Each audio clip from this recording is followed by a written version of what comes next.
everyone, welcome back. Today we're going to be making some pantry labels. I've wanted to do these for such a long time, so today is the day. And I'm going to share with you how I've made mine. So here we've got one of the jars that I'm going to be using. I've got a cupboard full of these. So we've got the jar, we've got some rubbing alcohol, paper towel, tape measure, we've got the Cricut brayer, I've got some sticker paper that I'm going to use to do print and cut, I've got a strong grip mat, and I've got my Cricut maker today. First thing I'm going to do is I'm going to measure the front of my jar. I'm looking to have quite a big design on the front of this, so I think in that case I'm going to go with 3 inches wide, and I think I'm going to make it about 4 inches high. Now we know the size of the label, we're going to head over into Design Space and we're going to design the text we're going to put on it. Now we're in Design Space, I'm going to start designing my pantry label by clicking on shapes, and for this I'm just going to select a square, and then up here in the size box I'm just going to unlock the padlock, and I'm going to make my width 3 inches and I'm going to make the height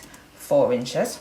And I'm now going to change the colour of that to be white, and then I'm going to go to shapes again, and I'm going to take another square, and I'm going to again unlock the padlock, and I'm going to change the width of that to be 2.5, and I'm going to make the height 3.5. I just want it slightly smaller than my original square. I'm going to pop it in the middle, and again I'm going to change the colour to be white.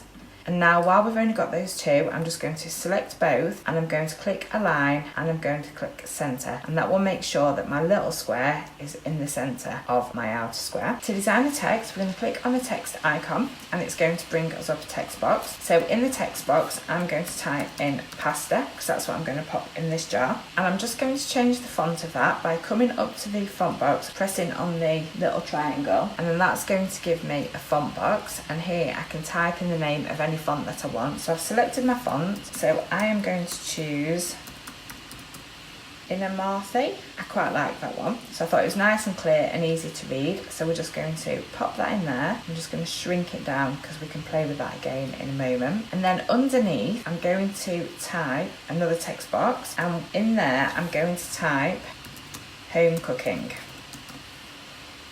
And again, we're just going to highlight that, and I'm going to come to the font box, and I'm going to change the font. We're going to clear the search, and for that one I'm going to type in Mariam.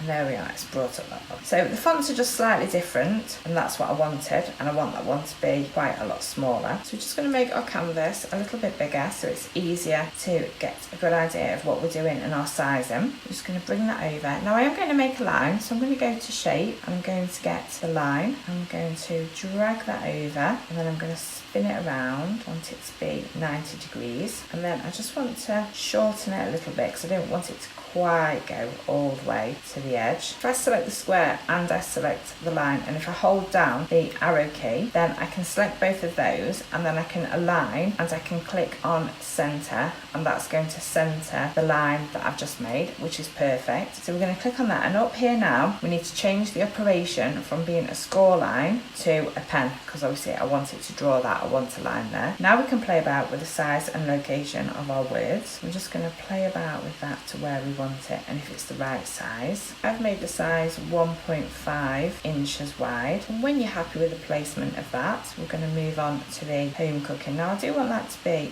a little bit smaller, so I might go for 1.25. Obviously I want the prominent part to be the pasta, and then again we can just move that around. Maybe want that to be nearer to the line. Yeah, I think I'm pretty happy with that. Once you're happy with the placement, we now need to prepare it for print then cut. It took me absolutely ages to work this out because I don't want it to draw the outer box. Just in case the Cricut is not quite cutting perfectly, I don't want you to be able to see parts of the black outline in some places, and in other parts you can't see it. So when I print mine out, I want it to just cut it with no line. It did take me absolutely ages, but this is how I got round it. So for my inner square, I have to change it to be a pen, and then that is going to draw the inner square. And then we're going to select all, and we're going to click flatten. As we can see now, if we click on the canvas, you can still see my inner box. We can see the text and the line, but the outer box has got no line around it, and that's exactly what I want to achieve, because it's going to cut it around the edge, but the inner box is going to remain and be printed. That's absolutely fine, and you can print a box around the edge if you wish. You don't have to have the inner box, you can just have just a blank box. So once you're happy and you've flattened the design, we're ready to go. So now we need to click on Make It. This is how it's going to look on our piece of paper. And this is where you could put multiple pantry labels to fill up the sheets so you're not going to waste it. But for this one, I'm just going to do the one. First thing we need to do is send it to our printer and actually print out the design. So my paper is already in the printer, so I'm going to click Send to Printer, and here it shows you which printer you're using. I don't want any bleed on, so I'm going to switch that off. I'm going to use System Dialog, and I'm going to click Print. Now normally the System Dialog screen sometimes pops up behind, so just watch out for that. And that's just to go through any settings or anything, and if you wanted to change your printer, but everything's fine, so I'm going to click Print. That's now going to print out, and then we're going to pop it on our mat ready for cutting. That's now been printed, and as we can see, it's showing us the inner box, but it isn't showing us the outline of the outer box, which is exactly what I wanted to achieve for my label today. So I'm just going to pop this onto my standard grip mat, and using my brayer, I'm just going to secure that down because we don't want it to move during the cutting process. Then we're going to load that into the Cricut, ready to go. Back over in Design Space, we can see that it's now saying that it's printed. So now it's wanting us to set the base material. For my machine and my sticker paper, the best option for me is washi sheet. So I'm going to choose the washi sheet, and I'm going to keep the pressure as default. At this point, you need to choose whichever setting works best for your machine and the material that you're using. Now that's all selected, we're ready to start cutting. All we need to do now is press the flashing Cricut button and the cutting process will begin. This will take a while the Cricut reads the registration marks so it knows exactly where to cut out our pantry label.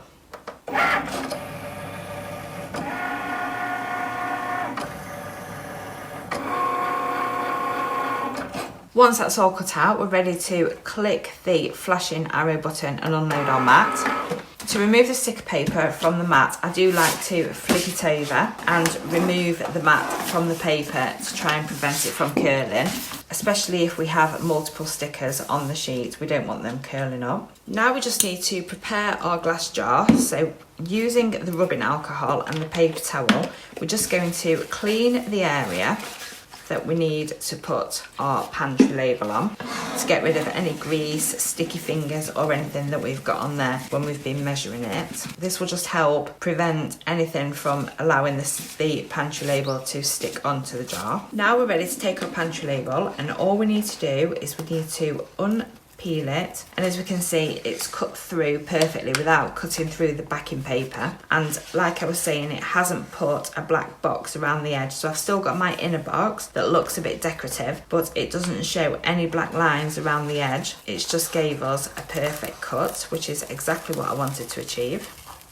Now we're ready to place it onto the front of our jar, so I'm just going to fold it up a bit like a taco, and we're just going to eyeball it to where we want it to be, and then I'm just going to lay that down, and then I'm just going to gently allow it to unfold, and from the middle outwards we're going to push it down. If there's any air bubbles, you just need to push them out, and there we have our completed pantry labels for our glass jars. I think they look absolutely fab, and it's going to make my cupboards look super neat and organised, which I'm so excited about. I really hope you enjoyed this tutorial, and I hope it was helpful, my tips on how I've made my pantry labels. Thank you ever so much for watching, and I will look forward to seeing you again in my next video. Goodbye for now.